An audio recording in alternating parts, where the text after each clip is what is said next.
Hi, this is Tucker with our SAT vocabulary list number 32. Please take Cornell notes, write down the word, the part of speech, the definition, and any examples that I say or that you think of that will help you to remember these words. And if at any point I'm talking too fast, just pause the recording. The first word is alliance, and an alliance is any combination or union, so union meaning a coming together for some common purpose. So when you have a group of people or nations even, so countries that come together for a specific purpose, perhaps they agree to work together or to cooperate to achieve some goal, that is an alliance. And the people within an alliance are called allies. And oftentimes during war, states of war, you'll have countries trying to create an alliance between the people and the government. So, if you're fighting a war, they might have people try to buy bonds to support the country. Or, during World War II, they had people recycling cans and different materials that would be helpful in the war effort. And so they really needed this alliance, this agreement, this coming together for a very specific purpose. Number 2 is benevolence, and I underlined the word, or the first part of the word, bene, which actually means good or well. So if you think about other words that start with this, like benefit, obviously these are words with really good connotations. So benevolence is a noun, and it's any act of kindness, any act of charity. So when someone does something that really comes from a desire to do good, then they are demonstrating benevolence.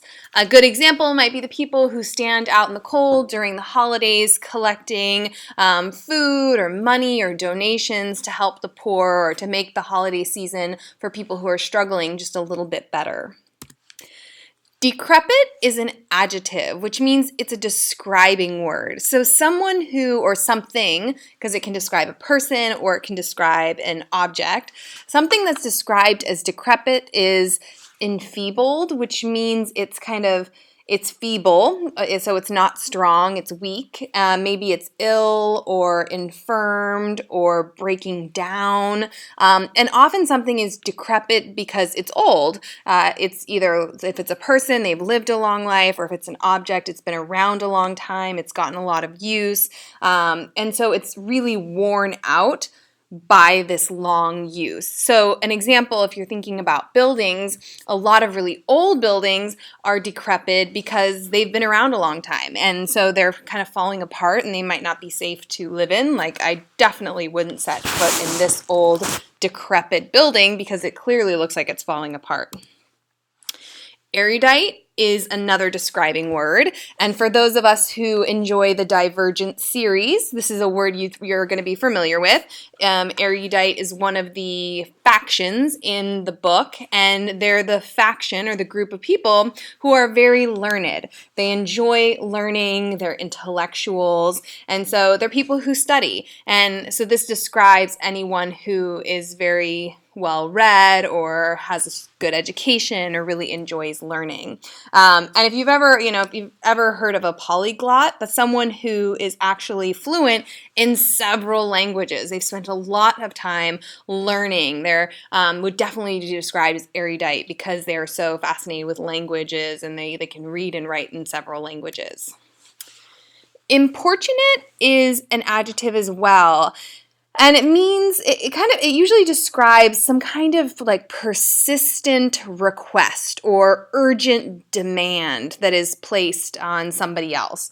So if there's if you think about a teacher you have who might have just kind of constantly these importunate demands on your attention, sometimes that can become kind of exhausting as a student if you're constantly being demanded of something. And so any importunate request is an urgent request, or it's something that's being asked a lot, like frequently, and can be a little bit exhausting. When I think about like salespeople, people in business, oftentimes they can be very aggressive and they can be very importunate in terms of what they're trying to get from you, what they're trying to sell you. It can be kind of exhausting and irritating for me as a consumer. Intricate, when I think about the word intricate, which is also an adjective, it's a describing word, I think of something very detailed, something that can almost be hard to follow or understand. When you think about physical objects, like lace is very intricate. There's lots of little detail in something like lace. But if you look at artwork, there's also incredible artwork that is so intricate, it's almost hard to follow all of the detail in the artwork. And so I think about old churches and beautiful buildings that I've been in when I visited Europe, and the artwork is so intricate, it's almost hard to appreciate all of the detail.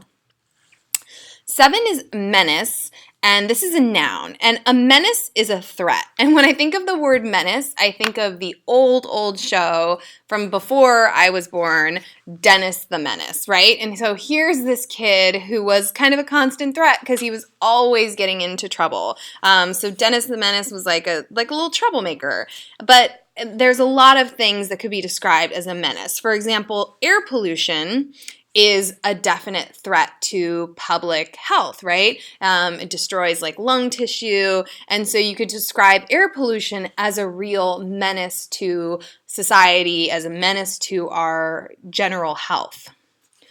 8 is oscillate, and the word oscillate actually comes from a Latin word that means to swing. And so oscillate is a verb that means this swinging back and forth kind of motion. And it can be literal, like to actually swing back and forth like a pendulum or like a little kid on an actual swing at the park. Or it can mean, or it can be something like your emotions are kind of swinging back and forth. So you might oscillate between being really happy and being really grumpy, or you might oscillate between being really happy and really sad. So it's like this moving back and forth, and it can be this really literal movement on a swing with a pendulum, as I said, or it can be kind of this internal, a movement of emotions or a movement of kind of your mental state. 9 is rancor, and rancor is a noun, and it means malice. And remember, we talked about earlier in several of our words, the root mal means bad. So rancor is malice, which is not a good thing. It's this bitter resentment that sometimes it's ongoing, and you really could use a word like hatred as a synonym. It's that strong. And so when you think about court cases where people are kind of up against each other, there's a lot of rancor, right? There's this malice, this hatred between these two parties that are at odds with each other. And right now we're studying Romeo and Juliet, and we have the Capulets and the Montagues, and there's definitely this ongoing rancor between these two families because of the feud that has, kind of kept them apart for so many years. 10 is rudimentary, and rudimentary describes any kind of basic understanding of something. So the SAT definition says being in an initial, early, or incomplete stage of development. So if you're just starting to learn about something, you're kind of at the beginning. Your understanding of it is very rudimentary, right? You don't know all of the details. You're just starting to learn about it. Or, you go to school and maybe there's a subject you don't know a whole lot about. Your knowledge of that subject would be rudimentary. So for me, when I think about high school, I think about geometry, and, I have a very rudimentary understanding of geometry because I really only studied geometry in high school. I never really revisited geometry. So I have a very basic understanding. And the word rudimentary, obviously the root word rude, we use it to mean kind of disrespectful or mean, but the old kind of archaic definition of rude actually meant lacking education, lacking refinement. So someone would be kind of rude or ignorant in that old usage. And if you look at this definition, obviously if you're lacking education, you are going to have kind of an incomplete stage of development or an incomplete understanding of whatever the topics that would be covered in school are. So your understanding, again, would be rudimentary.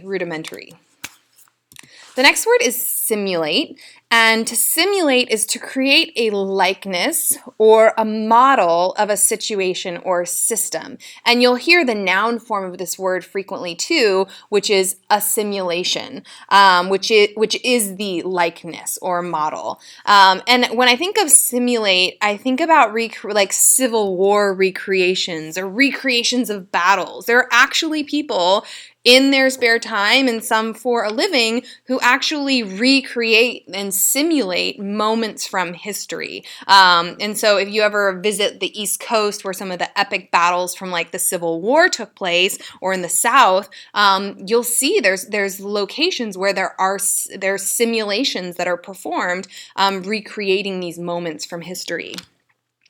12 is timorous, and it describes something that lacks courage. And a great way to remember this is think of Tim and think of timid. So someone who's timid tends to be kind of shy, not sure if they want to act on something, maybe lacking courage. And so timorous is very similar, lacking that courage maybe to act. So if you have like a little kitten, they might be kind of timorous. They're not sure if they should do something. They might be kind of uncertain in terms of how they're going to act because they're young. 13 is verbose, and verbose is a describing word. It's an adjective, and it describes someone who's wordy. And I am an English teacher, and I can be very verbose, right? I can, where a few words would do, sometimes I will use more words than are necessary. And I think about lots of other English teachers when I think about the word verbose. I also think about my daughter, who talks all the time, and she uses lots of words to describe something that probably doesn't need that many words. And sometimes you'll see signs on the sides of buildings that, again, would be much more powerful if they were shorter, if they had just a quick little phrase instead of listing all of this information and being overly verbose. And, if you're looking at this sign, for example, I'm not even going to bother to read all these words. It's just too much. Consensus. A consensus is a collective judgment, a collective belief, and when I say collective, it means it's an agreement, really. There's a solidarity of opinion, which means, if I ask my classes, so do you want to do this or do you want to do that? And everybody says they want to do the first option, then there's a consensus. Everybody's kind of agreed that that's what they want. So it's a collective judgment, belief, or shared opinion.